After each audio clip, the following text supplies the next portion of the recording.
Hello, this is Joel. Hey, I wanted to really impress upon you that hitting the ball 60 yards farther sure sounds like fun, but it may not very well lower your scores. So let's look at the tour players who can hit it 60 yards farther than other tour players. So, this was the 2023 Masters. After round two, all of these players we're talking about here missed the cut by a little bit. So 60 yards longer did not help McIlroy and DeChambeau. They hit it 60 yards farther than Bernhard Langer, yet they shot the same scores essentially. There's DeChambeau, Langer, and McIlroy. And Tiger was 30 yards between each of them.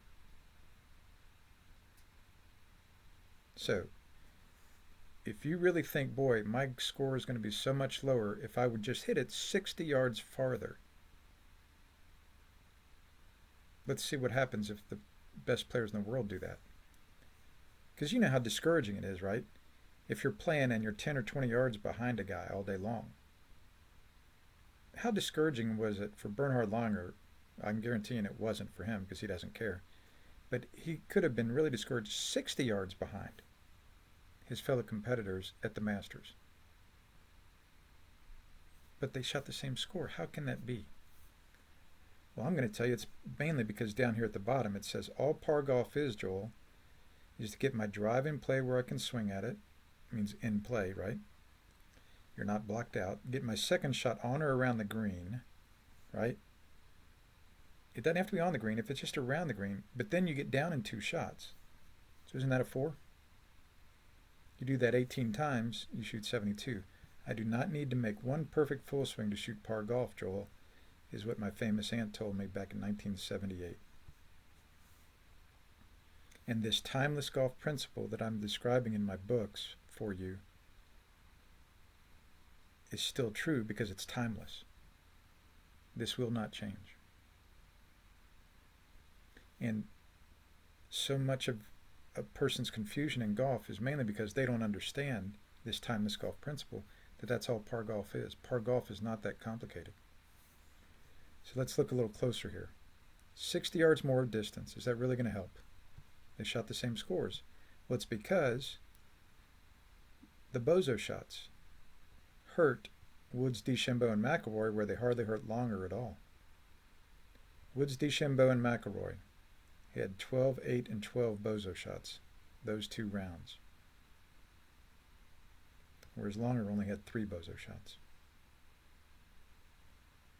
So Woods, DeChambeau, and McIlroy are on the poor side of their bell curve, right? And I'm saying it's because mainly they're Bozo-Shots. They couldn't do things a grandma can do. There's some grandmas who can keep a drive in play, get a pitch on the green, and 2-putt. But apparently, for whatever reason, those guys couldn't do it those 2 days very well.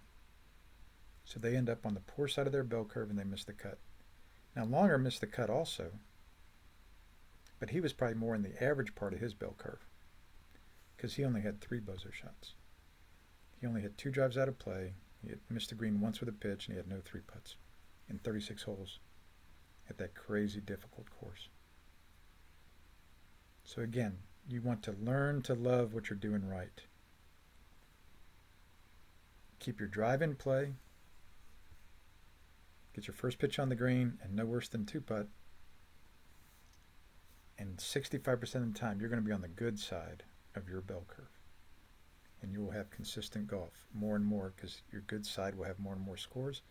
Your good side will become your average part of your bell curve eventually as time goes on. Thanks so much. Talk to you soon.